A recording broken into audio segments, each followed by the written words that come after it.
Olá, hoje nós estamos aqui para apresentar para vocês a situação de equilíbrio.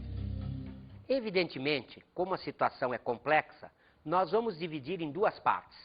A primeira parte será o equilíbrio de uma partícula. A segunda parte será o equilíbrio de um corpo extenso. No equilíbrio de uma partícula, evidentemente, consideraremos a situação teórica, já que uma partícula, fisicamente, ela não teria dimensão alguma. Mas, como isso não pode ser conseguido em termos reais, o que vamos fazer é imaginar uma situação teórica em que um corpo pudesse ser considerado como se fosse um ponto, isto é, não tivesse nenhuma dimensão de comprimento. Vamos mostrar o que acontece em uma partícula. Numa partícula, nós não temos movimento de rotação.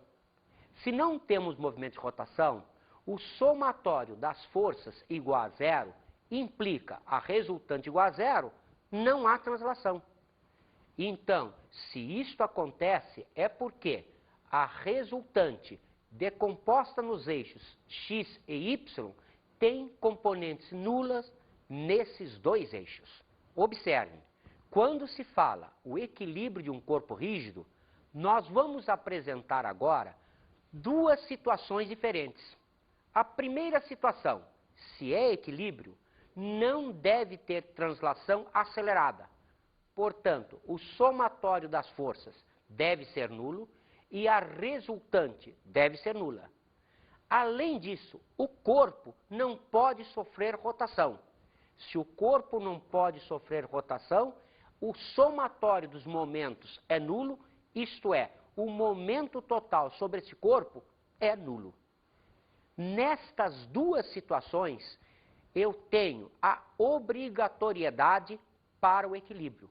Não é uma ou outra, são ambas as situações, porque a primeira vai garantir não há uma translação acelerada, a segunda vai garantir não há uma rotação.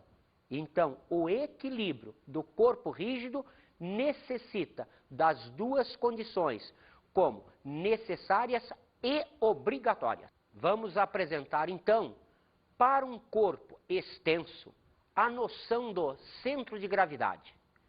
O centro de gravidade de um corpo representa o ponto sobre o qual atua a força chamada peso. Quando o corpo é um corpo homogêneo, de forma geométrica bem definida, o centro de gravidade coincide com seu centro geométrico. Mas se tivermos um corpo de forma geométrica não bem definida, um corpo heterogêneo, como nós fazemos para determinar o centro de gravidade desse corpo? Então, o melhor processo que nós temos para fazer isso é associar ao corpo um par de eixos. Observe, nós estamos imaginando a situação mais simples, planificada. Se fosse uma situação tridimensional, nós teríamos um triedro. Aqui vamos trabalhar apenas com par de eixos. Então, imaginando que esse corpo tem situação heterogênea, isto é, esta porção tem um peso P1, esta porção tem um peso P2, esta porção tem um peso P3, aqui eu tenho um peso genérico Pn, eu posso então, associado ao par de eixos, mostrar as coordenadas dos pontos 1, 2, 3 e N, isto é, pontos Y1 e X1 correspondentes ao peso 1, pontos X2 e Y2 correspondentes ao peso 2, pontos P3, X3, ponto Pn com Xn e Yn. Então, pela expressão, podemos determinar a coordenada x do centro de gravidade como sendo produto P1x1 mais P2x2 mais reticências mais Pnxn pela soma dos pesos P1, P2, reticências Pn. Da mesma maneira, o y do centro de massa será determinado por P1y1 mais P2y2 mais reticências Pn, Yn sobre P1 mais P2 mais reticências, mais PN. Com isso, fomos então capazes de determinar o ponto chamado centro de gravidade, que representa um ponto genérico do corpo, tal que toda a massa do corpo estivesse concentrada aí. Isto é, a força do campo gravitacional terrestre atuaria sobre esse ponto. Podemos então considerar, para os corpos extensos, 3 tipos clássicos de equilíbrio. O equilíbrio dito estável, o equilíbrio instável e o equilíbrio indiferente. Como conceituamos um equilíbrio estável? Dizemos que um corpo está em equilíbrio estável quando, afastado ligeiramente dessa posição, ele a retoma espontaneamente. Como definimos um equilíbrio instável? Dizendo que, quando o corpo é afastado dessa posição, ele não a retoma espontaneamente. E o que é um equilíbrio indiferente? É quando qualquer posição para esse corpo será sempre uma posição de equilíbrio. Vamos então apresentar isso primeiro para um corpo apoiado. Vamos então observar algumas figuras. Esse corpo está em equilíbrio estável. Se eu o afasto ligeiramente dessa posição, se eu levanto o corpo, quando eu soltar, ele volta para a mesma posição. Esse corpo está em equilíbrio instável. Ele está parado, ele não sofre translação, não sofre rotação, mas se afastado ligeiramente dessa posição, ele não a retoma mais. Este corpo está em equilíbrio indiferente. Imagine, por exemplo, uma bola de futebol. Se ela é colocada assim, ela está em equilíbrio. Se você gira, coloca em outra posição, ela também continua em equilíbrio. Vamos então observar o que acontece nos corpos suspensos. Este corpo, observe, ele está em equilíbrio estável. Se eu o afasto dessa posição, ele a retoma espontaneamente. Esse corpo, ele está em equilíbrio, mas é instável. Afastado dessa posição, ele não vai retomá-la novamente. Já nesta situação, eu tenho um equilíbrio indiferente. Qualquer posição que esse corpo seja colocado, ele vai manter sempre a mesma situação de equilíbrio. Vamos então conceituar as máquinas simples e a vantagem mecânica. Nós consideramos em física 3 máquinas simples. São elas a alavanca, as roldanas e o plano inclinado. A vantagem mecânica é a relação que existe entre a força resistente ao trabalho que será executado e a força que nós fazemos para executar esse trabalho. A força resistente é a força que fazemos proposta pela máquina e a força potente é a força que fazemos para a realização do trabalho. Observe, vamos agora, então, pegar cada exemplo de máquina simples. Vamos começar com as alavancas. As alavancas podem ser consideradas em 3 situações particulares. A primeira situação é a interfixa. Uma alavanca interfixa é aquela em que o ponto de apoio está entre a força resistente e a força potente. Nós temos vários exemplos disso na nossa vida comum. Por exemplo, um alicate. Um alicate é um exemplo de alavanca interfixa. Por exemplo, uma tesoura. Observe, na tesoura, a força resistente é o material que vai ser cortado. A força potente está sendo exercida pelos dedos. Este é o ponto de apoio ou ponto fixo. Vamos ver agora o segundo tipo de alavanca, a alavanca interpotente. Nesse tipo de alavanca, o ponto fixo ou ponto de apoio está aqui. A força potente agora está entre a força resistente e o ponto de apoio. Observe, um exemplo prático muito interessante é o pega-gelo ou uma pinça. Observe, na pinça, o ponto de apoio está aqui, a resistência é o que está sendo pinçado e a força potente está sendo aplicada entre o ponto de apoio e a força resistente. A nossa próxima alavanca é a alavanca interresistente. Como vocês estão vendo, na alavanca interresistente, aqui está o ponto de apoio, aqui está a força potente e a força resistente está entre elas. Nós também temos vários exemplos para esse tipo de alavanca. Por exemplo, aquele carrinho de mão, geralmente usado nas construções civis para carregar cimento. Por exemplo, um quebra-nozes. No quebra-nozes, observe, a força resistente é a noz que não quer ser quebrada.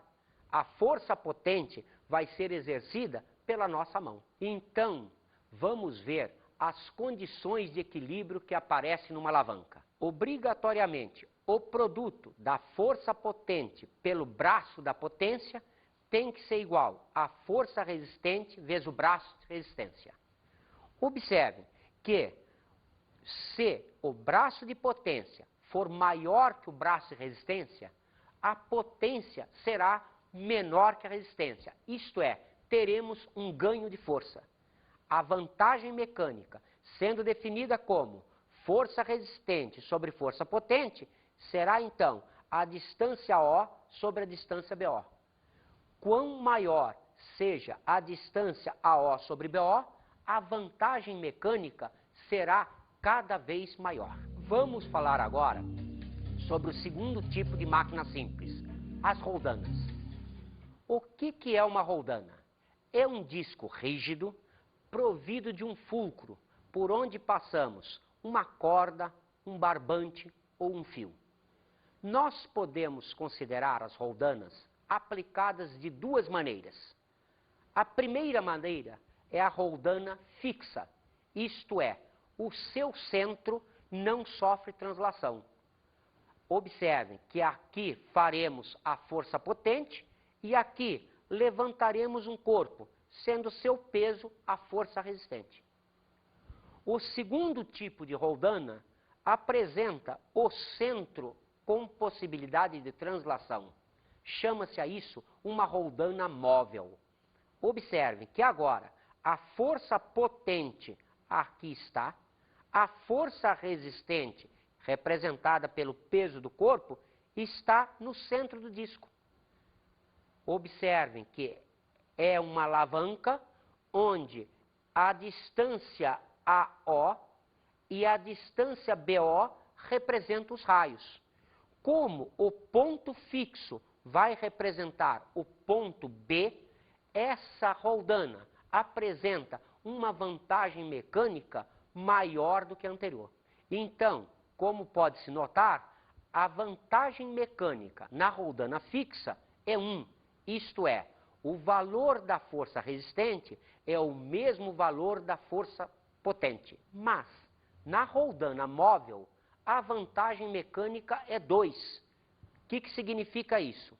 Para se levantar um peso de 10 kg força, vamos realizar uma força de apenas 5 kg força. As roldanas podem se apresentar também associadas, fixas e móveis. Vamos ver alguns tipos de associações. Primeiro, a talha, cadernal ou moitão. Nesta associação, observem, eu tenho roldanas fixas e roldanas móveis. Vamos levantar o peso de um corpo que será a força resistente, fazendo aqui uma força potente. Observem que nesta roldana, nós também temos uma situação parecida. Roldanas fixas, roldanas móveis. Outra vez, vamos levantar o peso que representa a força resistente, fazendo aqui uma força potente. Nessas duas associações, a vantagem mecânica é dada por 2N, onde N será o número de roldanas móveis. Independente do número de roldanas fixas, sempre nós vamos computar como vantagem mecânica apenas o número de roldanas móveis. Vamos pegar então um outro tipo de associação de roldanas, a talha exponencial. Observem, na talha exponencial, esta roldana é fixa, as demais são móveis. Vamos levantar este corpo que representa a nossa força resistente, fazendo aqui uma força potente. Nessa associação, a vantagem mecânica é dada por 2 elevado a n, onde n continua o número de roldanas móveis. Perceberam que nesta roldana, como o 2 é exponenciado a n, eu tenho uma vantagem mecânica maior que a anterior? Por exemplo, se na anterior eu tinha 3 roldanas móveis, a vantagem mecânica era 6. Se aqui eu tiver 3 roldanas móveis, eu terei 2 elevado à terceira, a vantagem será 8. Vamos a mais um exemplo ainda da associação de roldanas, a talha diferencial. Observem, nesta associação, o corpo que representa a força resistente está preso nesta roldana móvel. Em cima, eu tenho 2 círculos representando a roldana externa e a roldana interna. O fio, ele dá uma volta aqui e volta a entrar novamente nessa roldana. Chamando-se R1, o raio do círculo maior superior, R2, o menor, podemos então dizer que a vantagem mecânica nessa roldana vai ser 2R1 sobre R1 menos R2, onde R1 representa o raio da polia maior superior e R2 representa o raio da polia menor superior. Vamos então à terceira máquina simples. Vamos ao plano inclinado. Hoje em dia, não temos quase aplicação disso no processo de rachar lenha. Antigamente, não se tinha fogão a gás, não se tinha um fogão elétrico, então compravam-se toras de madeira. Essas toras de madeira tinham que ser abertas, geralmente a machado. O lenhador usava então, para facilitar o seu trabalho, uma cunha, um triângulo, geralmente de ferro, e ele tinha um processo de, batendo o machado nessa face superior, rachar aquela tora de madeira. Observe, nessa cunha, as forças resistentes representam a tora, a madeira, que não quer se partir. A força potente é a força feita pelo lenhador nessa face superior. Observem aqui que existe um ângulo, então, considerado alfa sobre 2, entre a linha simétrica das duas partes dessa cunha. A vantagem mecânica, então, é dada por 1 sobre 2 vezes o seno do ângulo alfa sobre 2. Essa situação, hoje em dia, é pouco utilizada, mas podemos ter outros exemplos. Por exemplo, um parafuso. Por que que um parafuso, ele avança ou retrocede quando é girado? Porque ele representa um cilindro em torno do qual foi colocado um plano inclinado. Quando se produz a rotação do parafuso, o plano inclinado faz com que esse corpo, o parafuso, ele seja introduzido ou retirado de algum lugar. Vamos ver um exercício também de um vestibular da UFRJ. Na figura, a barra está parada, suportada por 2 apoios e tem um peso desprezível. Observe que o peso da barra ser desprezível não significa que ela não exista. Significa que, comparado com as demais forças que existem, esse peso é muito pequeno. Então, esse peso é desprezível, não é um peso nulo. Determine as reações nos apoios A e B. Vamos ver a figura. A alavanca está apoiada nos cutelos A e B. Ela apresenta uma força de 30 newtons aplicada a 1 metro do apoio A. Uma força de 20 newtons aplicada a 2 metros do apoio A. E aqui, uma força de 50 newtons aplicada num ponto a meio metro do apoio B. Vamos então pensar em termos de equilíbrio. Se isso está em equilíbrio, significa que a resultante das forças tem que ser nula e o somatório dos momentos, isto é, o momento total sobre a alavanca, tem que ser nulo. Vamos então pensar inicialmente na resultante. Observe, a reação de apoio A mais reação de apoio B para cima tem que ser numericamente igual à soma das forças que atuam para baixo, a força de 30, a força de 20 e a força de 50. Isto é, as reações de apoio A e B têm que ter uma soma igual a 100 newtons. Da mesma maneira, o momento total será o momento da reação de apoio A, mais o momento da reação do apoio B, mais o momento da força de 20, mais o momento da força de 30, mais o momento da força de 50, em relação a qualquer ponto da alavanca. Observe, se isso vale para qualquer ponto da alavanca, nós podemos arbitrariamente escolher um ponto qualquer. Vamos então imaginar o ponto de apoio A. Para o ponto de apoio A, o momento da reação de apoio A é nulo. Por quê? Porque a força está passando justamente por esse ponto. Como tal, o braço de alavanca é nulo, portanto o momento é nulo. Observem, estas forças 20, 30 e 50 vão girar a barra no sentido horário. Observe, estamos considerando em relação ao ponto A.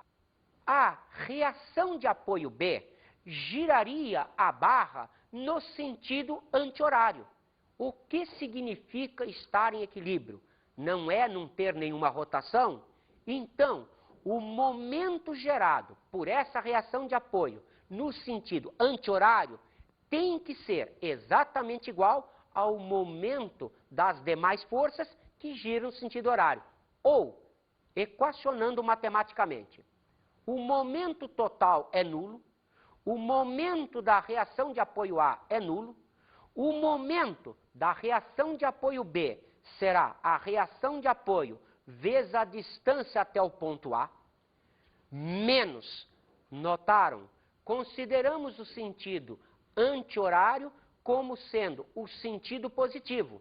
Então, o sentido horário está sendo considerado negativo. Produto da força 20, braço de alavanca 2. Outra vez, esta força apresenta sinal negativo, módulo 30, braço de alavanca 1. Outra vez, apresentamos o sentido negativo, porque esta força também gira a alavanca no sentido horário. Então, produto do módulo da força pelo braço de alavanca. Como estamos considerando em relação ao ponto A, a distância chamada braço de alavanca desta força serão os 4 metros que existem entre apoios, mais o meio metro que existe além do apoio B. Observe então que a reação de apoio B vezes 4 será 40 mais 30 mais 225, ou 295 sobre 4, dando 73,75. Lembraram-se da aula de significativos? Observe, isto, matematicamente, é uma resposta perfeita, mas fisicamente não é. Por quê? Porque não está dentro da significação. Como nós estamos apresentando os dados com 2 algarismos significativos e estamos fazendo produtos e divisões, a nossa resposta deve conter apenas 2 algarismos significativos. Então, a nossa resposta será: o apoio B faz uma reação de apoio, uma força de 74 newtons. Como já havíamos determinado que a soma dos módulos de RA e RB deve ser 100, substituindo-se o R de B por 74, encontramos a reação do apoio A. Observe, então, que as reações de apoio são 74 newtons e 26 newtons. Vamos, então, a outro exercício. Esse exercício é do vestibular do ITA. Observem, a barra B é uniforme, pesa 50 newtons e tem 10 metros de comprimento. O bloco D pesa 30 newtons e dista 8 metros de A. A distância entre os pontos de apoio da barra é AC igual a 7 metros. Vamos calcular a reação na extremidade A. As nossas opções são 14 newtons, 7 newtons, 20 newtons, 10 newtons e 8 newtons. Perceberam que temos aqui tudo com 2 algarismos significativos? Vamos então observar a figura. A figura mostra a alavanca, AB, os pontos de apoio A e C e o corpo D. Observem, se nós formos montar uma equação matemática para a situação de equilíbrio, diríamos que o peso D valendo 30 newtons, o peso da barra valendo 50 newtons, a barra B tendo comprimento 10 metros, do ponto A ao ponto D, que seria a distância ao centro de gravidade desse corpo, 8 metros, poderíamos dizer, sendo um equilíbrio, que o momento total será a soma dos momentos da reação de apoio A, reação de apoio B, momento da força de 30, momento da força de 50. Perceberam que nós estamos notando aí a notação vetorial? Se é uma notação vetorial, observe, vale a soma de todos os vetores. Vamos então imaginar como ponto fixo o ponto C. Se o ponto C é admitido ponto fixo, o momento da reação de apoio em C será igual a 0. RA e PD vão fazer rotação nessa alavanca no sentido horário. O peso da barra representa o sentido anti-horário, isto é, a situação de equilíbrio ocorre quando o momento que gira no sentido horário é numericamente igual ao momento que gira no sentido anti-horário. Ou, escrito matematicamente, o momento total é 0, o momento da reação de A vai ser a R de A vezes 7, mais módulo da força 30 vezes 1, menos, porque a rotação é sentido horário, 50 vezes 2. Ou, poderíamos escrever R de A vezes 7 igual 100 menos 30. Ou, R de A igual a 10 newtons. Vamos agora às nossas dicas de estudo.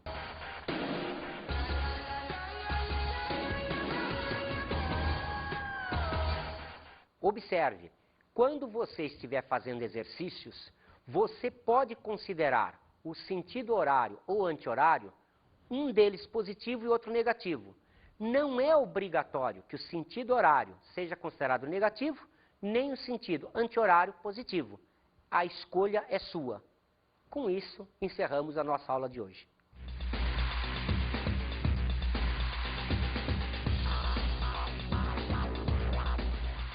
Na aula de hoje, estudamos o equilíbrio. Observe os 2 tipos possíveis para que haja equilíbrio.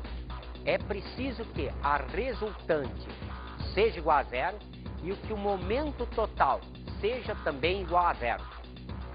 Vimos também máquinas simples e vantagem mecânica. Lembre-se, as máquinas simples podem ser consideradas de 3 tipos: as alavancas, as roldanas e o plano inclinado. Bons estudos!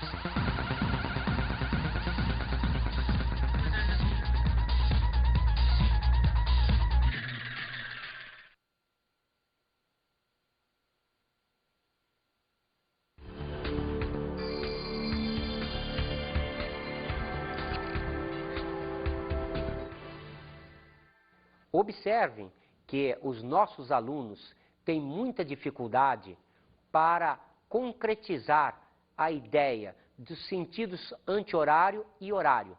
Então, é preferível sempre estabelecer um critério único, geralmente o critério de sentido horário negativo, sentido anti-horário positivo, como é estudado em trigonometria.